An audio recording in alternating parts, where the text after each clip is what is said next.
Today I'd like to talk a little bit more about this topic of conscious suffering.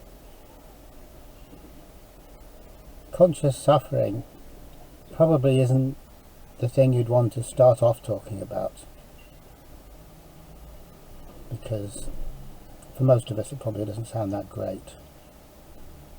If you were advertising for a course, if you're going to run a course on conscious suffering, how many people will be interested, you'd wonder. Would the uptake be, enough to make it worth running the course? And I don't suppose it would, really, because we don't particularly like the idea of conscious suffering. It just doesn't sound too great, really. So I suppose the point I'm trying to make, the point I'm trying to come at, is this point that we know there's suffering and we know that we're going to come across it, but when we do, we like to do our suffering unconsciously, or maybe not completely unconsciously, but not too consciously. We'd like to turn down the consciousness a bit, because, understandably enough, it seems very much to us that if I'm going to be going through a difficult time and I'm not quite so conscious, it'll probably won't be so painful. So if I've got toothache and I drink a bottle of wine, the toothache maybe won't hurt me so much. That's what I'd hope anyway. And the fact that this is our philosophy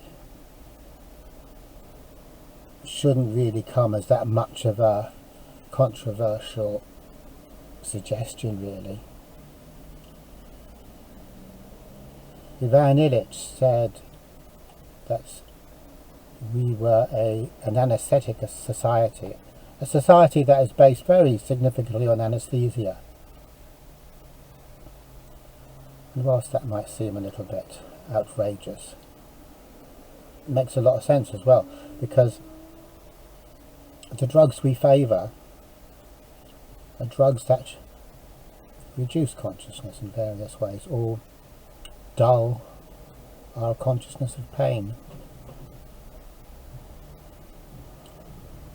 So whenever we are discomforted or going through pain of whatever sort, our instinct is to, if it gets too bad, is to pop a pill or rub some ointment on ourselves, or go to the pharmacy, and if the pain is bad enough, we could go and see our doctor. And this works for psychological distress as well, obviously. We can take stuff to calm ourselves down, to take the edge off our anxiety, to take the edge off our depression. In the 60s or late 50s, they used to hand out Valium like Smarties for this very reason, because it works really well in making us less conscious of the difficult situation that we're in. And this has an immediate, very obvious appeal that we don't really need to go into why that is appealing. So it could be the case that you could try to defend, you certainly could try to defend this philosophy which says, let's just be unconscious for the unpleasant bits, for the painful bits. It seems like a neat dodge, really. And this isn't to imply that we actually think it out as clearly as this, because of course we very rarely do, if ever. But that is our philosophy. Nonetheless, even if it is an unexamined philosophy.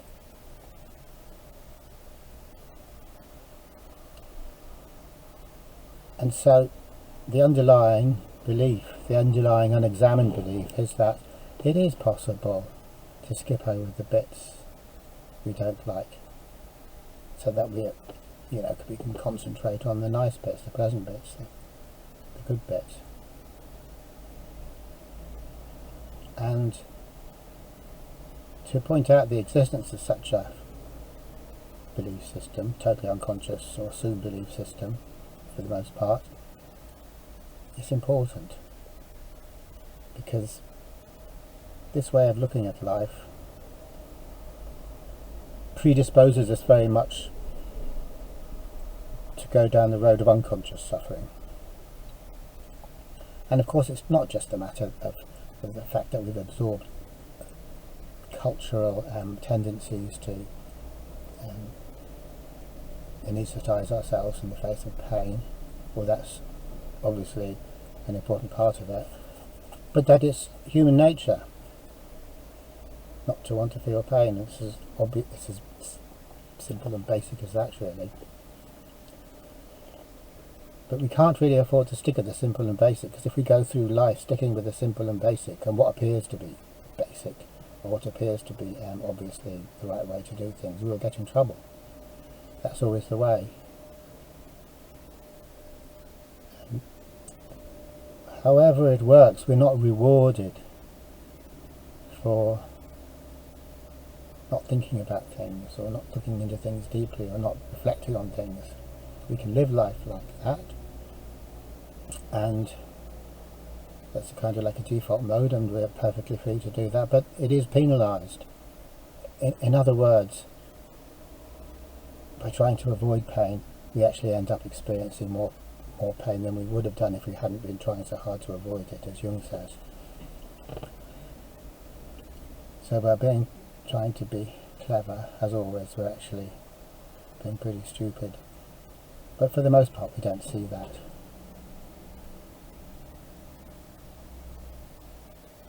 So, I could try to talk a little bit more about conscious suffering by relating it to something very straightforward, not particularly psychological. And that is the idea of whether we are wholeheartedly doing things or not, which isn't a new concept. It's not cutting-edge science or anything like that. It's more like traditional wisdom. But as I keep on saying, there's more good, helpful stuff in traditional wisdom than there is in fancy high-powered stuff which is dressed up to sound great and has lots of technical terms in it, but behind that all there's nothing to it, really. So the idea of being wholehearted, it means that whatever we do, to do it wholeheartedly, to do it with the whole of ourselves. And obviously some things we'll enjoy, and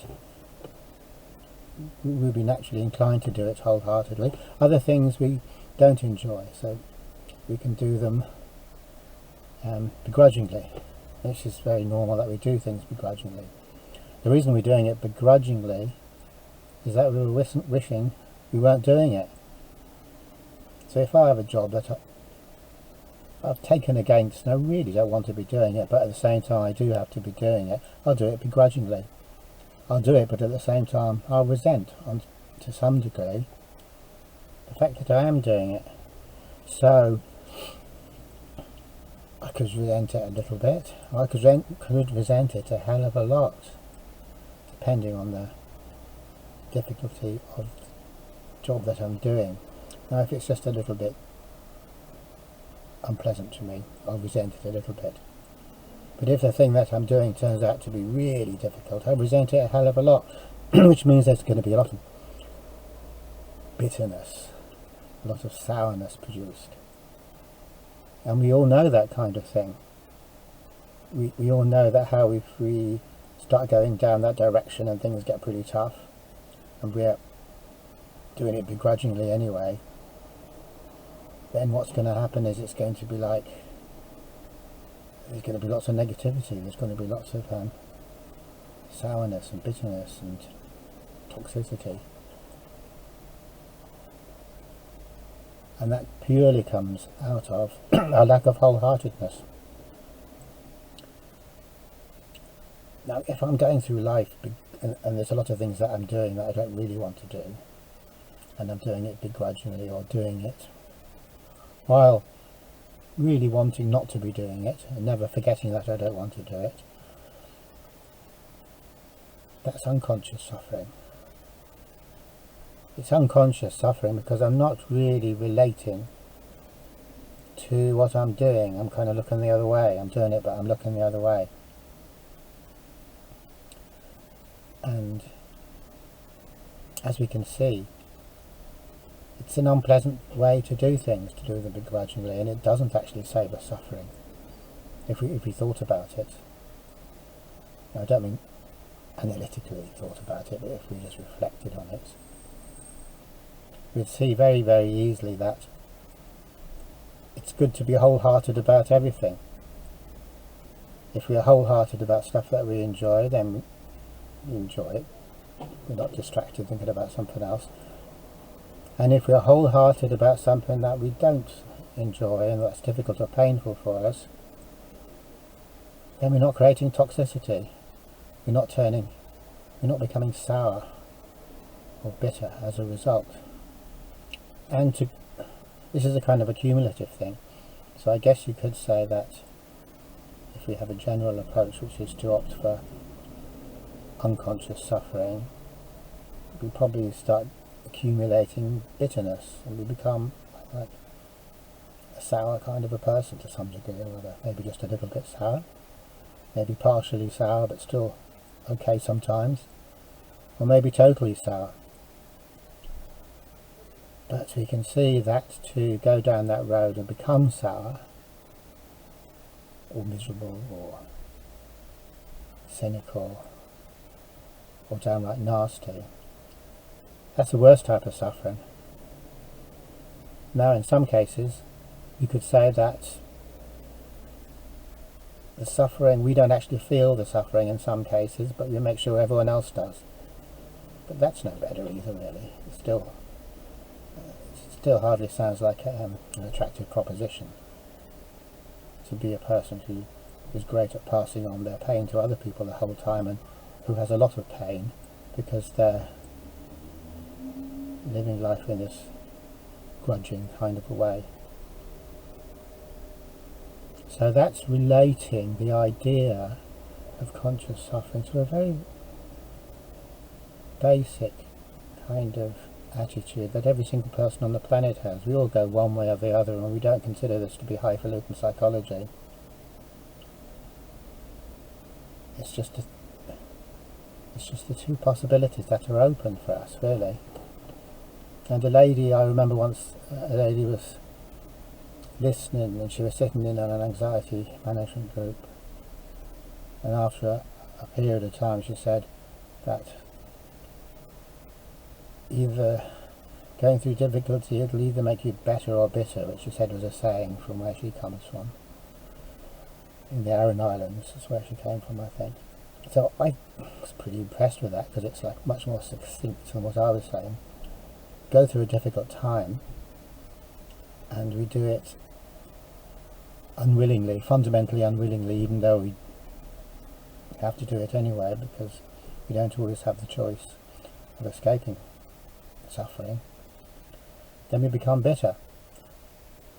But if we are not unwilling, if we take it on with the same spirit of engagement that we take everything on, then not only does it not make us bitter or sour or rotten,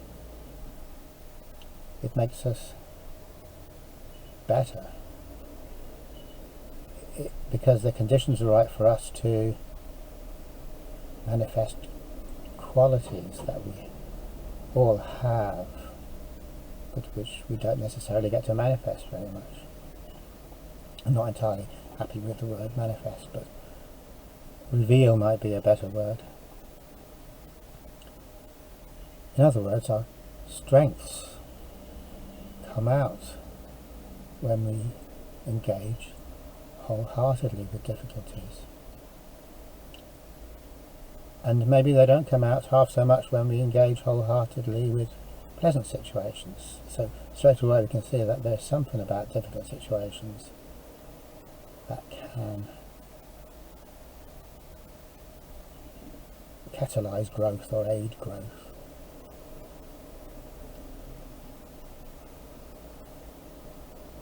So this becomes a matter of really the integrity with which we engage in life. And that's a hard thing. We can't, it's a hard thing to turn into practice. We can understand it, but I can't make a method out of conscious suffering. Because if I do think, okay, here's a smart thing to do, suffer consciously and you won't suffer as much, which is what I just said, and it's also what is very clearly the case. So it stands to reason that we could think, yeah, okay, I'll adopt that as a policy because it makes sense. But then if we do that, of course, then all that's happening is that we've found a new clever way of avoiding suffering. And so we're doing it for a reason. We're doing it in order to benefit ourselves, in order to get some sort of advantage. And so we're not really engaging wholeheartedly at all. It's like as if I'll be your friend, I'll be a real good friend to you, because in some way, or maybe at some point in the future, that would be to my advantage. So straight away that means I'm not your friend at all. I could only be your friend if I'm doing it for no reason, with no calculation involved. And the same thing is true for the art of conscious suffering. It can't happen as a result of calculation, because if it does, it's just a clever trick. Maybe a little bit cleverer than most of our tricks, but that doesn't make it any better, it makes it worse, because the knot or the tangle we get caught up in is harder to get out of. It's clever tricks that we pay a higher price for, as I was saying earlier. So that's one way of looking at conscious suffering, is to say that it's the degree to which we wholeheartedly engage with whatever's going on. Because it kind of really makes sense to do that, but not because we've worked it out that it's the right thing to do or the sensible thing to do. If it just happens to be the case that that is how we do engage, then when we do suffer, obviously it's not like life is all suffering, but when we do suffer, we won't spend all our time either saying to ourselves that this suffering is wrong, pathological, it needs to be fixed as soon as possible, maybe there's something wrong with me, or just taking against it and evaluating it. So again, we come back to this point of our relationship with the pain and suffering that we're going through, that we're not evaluating it. Evaluating means seeing whether we can obtain an advantage or avoid a disadvantage. So as long as that type of thinking's going on, there's no conscious suffering. We're just riddling around, we're just trying to outsmart life, really. So probably that would be a good way of talking about most therapies. It's a good way of talking about all therapies that are based on thinking, because all thinking is smartness. There's nothing else to it, it's just smartness. And I'm not disrespecting thinking. Smartness is very good for some things, but it's not good for living life, because life doesn't happen. It's not a puzzle that needs to be solved or that we can solve. If it was, then the smart people would figure it, and they'd live much better lives, enjoyable lives. They'd be better at living than the rest of us, because they would have sussed it out. But actually, of course, the opposite is true. The smarter we are, generally, the more screwed up we are. And it's precisely because we are trying to be clever about life. We're boxing clever. We're dodging a bit shifty. And being clever is good for smaller things, some smaller things, quite a lot of smaller things. It's no good for life, though. Life requires, just for us, it requires sincerity, maybe you could say. Now, this isn't a moral thing. It's not at all to say that we ought to be sincere in ourselves, how we relate to other people or to life, that we ought to be wholehearted in everything and not be going back on ourselves the whole time and all of that, that we ought to engage, etc.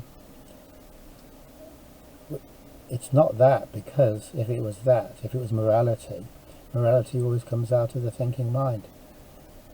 In other words, morality is a kind of a trick. You should do this, and you shouldn't do that, or you must do this, and you must do that. And that comes from our thinking about the situation. Ultimately, I suppose you could say that it comes out of our attempt to avoid the disadvantage and get the advantage, which we can understand that we'd want to do that in a lot of aspects of life. It's important to avoid disadvantages. If I'm crossing a road, I'll jump out of the way of a van because I want to avoid the disadvantage of being run over and having both of my legs broken or worse by a van. That's fine. It's just that we use this same mechanical approach for life as a whole, and then it backfires on us, because what we're trying to do is, even though, as I was saying earlier, we don't really figure this out logically or consciously, we want the good bits of life, but you want to skip over the bad bits. We want to fast forward them, or we want to erase them, or we want to dodge around them, or make ourselves less conscious when we're going through the bad bits. So that's cleverness. That is a clever approach to life, and it is unconscious suffering when we do that. It doesn't make life any easier, because as it happens, life is a thing you have to swallow whole. You can't pick and choose it. If you think you can pick and choose, you don't get anything. You can only get it if you get it all.